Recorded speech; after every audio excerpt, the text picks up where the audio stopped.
السلام علیکم ویورز، کیسے ہیں آپ سب؟ امید ہے کہ آپ سب ٹھیک ہوں گے۔ اللہ کا شکر ہے کہ میں بھی بالکل ٹھیک ٹھاک ہوں۔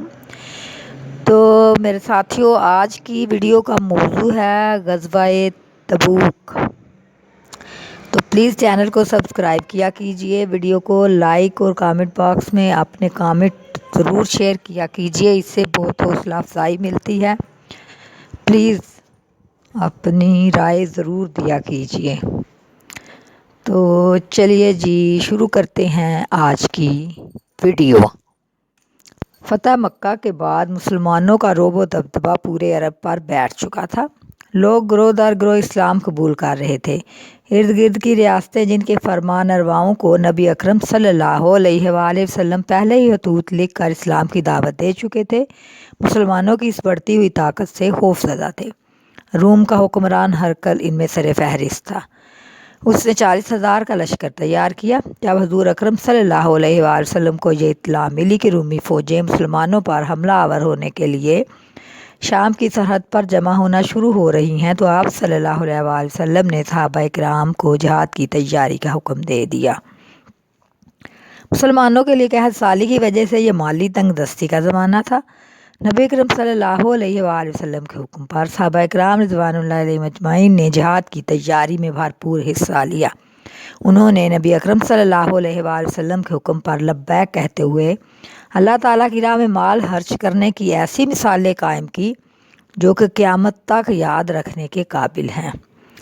تو سنیے، اس موقع پر حضرت ابوبکر صدیق رضی اللہ عنہ نے اپنے گھر کا سارا سامان لا کر نبی اکرم صلی اللہ علیہ وآلہ وسلم کی خدمت میں پیش کر دیا، اور جب نبی اکرم صلی اللہ علیہ وآلہ وسلم نے پوچھا آپ سے کہ گھر میں کیا چھوڑ کر آئے ہیں، تو آپ رضی اللہ عنہ نے جواب دیا کہ میرے لیے تو صرف اللہ تعالیٰ اور اس کا رسول صلی اللہ علیہ وآلہ وسلم ہی کافی ہے۔ حضرت عمر فاروق رضی اللہ عنہ نے اپنے گھر کا آدھا سامان پیش کیا۔ حضرت عثمان غنی رضی اللہ عنہ نے 900 اونٹ، 100 گھوڑے، 1000 دینار اور 200 اوقیہ چاندی آپ صلی اللہ علیہ وآلہ وسلم کی خدمت میں پیش کی۔ باقی صحابہ کرام رضوان اللہ علیہم اجمعین نے بھی اپنی اپنی استطاعت سے بڑھ کر جہاد کی تیاری میں حصہ لیا۔ بعض صحابہ کرام اس قدر بے سر و سامان تھے کہ وہ جہاد کی تیاری میں حصہ نہ لے سکے، لیکن انہوں نے اپنی جانیں بارگاہ رسالت میں پیش کرتے ہوئے عرض کی کہ انہیں بھی جہاد فی سبیل اللہ میں ساتھ لے جایا جائے۔ آپ صلی اللہ علیہ وآلہ وسلم نے سواریوں کی کمی کی وجہ سے انہیں مدینہ منورہ میں ہی ٹھہرنے کا حکم دے دیا۔ خلوص جذبات اور جہاد پر ساتھ نہ جا سکنے کی حسرت میں ان کی آنکھوں سے آنسو نکل پڑے۔ اسی موقع پر اللہ تعالیٰ کا ارشاد ہے، اور اس غم سے کہ ان کے پاس خرچ موجود نہ تھا ان کی آنکھوں سے آنسو بہہ رہے تھے، لیکن ان کے دلوں کی آرزو پوری تھی کہ نبی اکرم صلی اللہ علیہ وسلم انہیں بھی ساتھ لے کر جائیں۔ تو اس سے جناب آپ کو جہاد کی اہمیت کا اچھی طرح اندازہ ہو گیا ہوگا۔ سن 9 ہجری میں نبی اکرم صلی اللہ علیہ وآلہ وسلم کی قیادت میں 30,000 صحابہ کرام رضی اللہ عنہم شام کی طرف روانہ ہوئے۔ آپ صلی اللہ علیہ وآلہ وسلم کی حیات مبارکہ میں مسلمان مجاہدین کی یہ سب سے بڑی تعداد تھی۔ ان میں 10,000 سوار تھے۔ سواریوں کی کمی کی وجہ سے صحابہ کرام رضی اللہ عنہم باری باری سواری کرتے تھے۔ 18 آدمیوں کے لیے صرف ایک اونٹ ہوتا تھا۔ مسلمانوں نے یہ طویل سفر پیدل ہی طے کیا اور نہایت استقامت، صبر، حوصلے اور جواں مردی سے طے کیا کہ مثال قائم کر دی۔ سفر کی تمام تر تکالیف کو عزم اور ہمت سے برداشت کیا۔ سامان کی کمی اور سفر کی تکلیف کی وجہ سے اسے جیش العسرت یعنی تنگی کا لشکر بھی کہا جاتا ہے۔ مسلمانوں کی جرأت مندانہ پیش قدمی کے نتیجے میں رومی فوج میں اسلامی لشکر سے مقابلے کی ہمت ہی نہیں پیدا ہو سکی، اس لیے اس غزوہ میں مسلمانوں کو بغیر لڑائی کے فتح حاصل ہوئی۔ سبحان اللہ، سبحان اللہ۔ نبی اکرم صلی اللہ علیہ وآلہ وسلم نے تمام صحابہ کرام رضوان اللہ علیہم اجمعین کے ہمراہ 20 دن تک تبوک کے مقام پر قیام کیا اور پھر واپس مدینہ منورہ تشریف لے آئے۔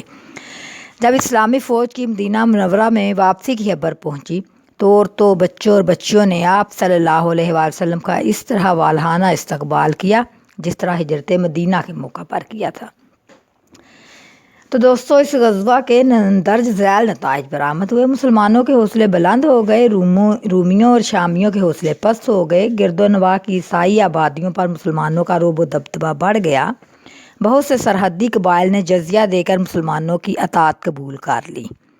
اسلامی سلطنت کی سرحدیں مزید پھیل گئیں، کئی قبائل اسلام کی حقانیت کو تسلیم کر کے مسلمان ہو گئے۔ ماشاءاللہ صحابہ کرام رضوان اللہ علیہم اجمعین نبی اکرم صلی اللہ علیہ وسلم کے ہر حکم کی اطاعت و فرمان برداری کرتے تھے، اور بے شک ہم پر فرض ہے آپ صلی اللہ علیہ وسلم کے ہر حکم کی اطاعت کرنا، فرمان برداری کرنا قیامت تک کے لیے۔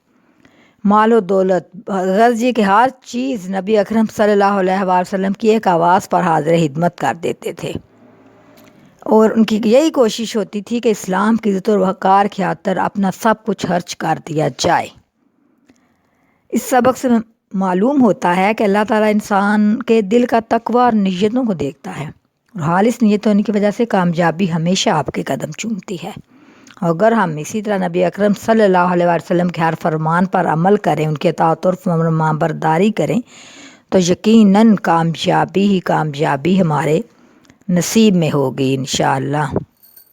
تو جناب یہ تھی ہماری آج کی ویڈیو۔ تو میری کوشش ہوتی ہے کہ ایسے غزوات کے بارے میں، اسلامی واقعات کے بارے میں آپ کو بتایا جائے، تاکہ جن کو نہیں پتہ ان کی معلومات میں اضافہ ہو، اور ہمیں بھی اپنی تاریخ، اسلامی تاریخ، خاص کر اسلامی تاریخ کے بارے میں پتہ چلے ہماری آج کی نسل کو، سب کو، عورتوں، بچوں، بزرگوں کو، کہ ہماری اسلامی تاریخ کیا ہے۔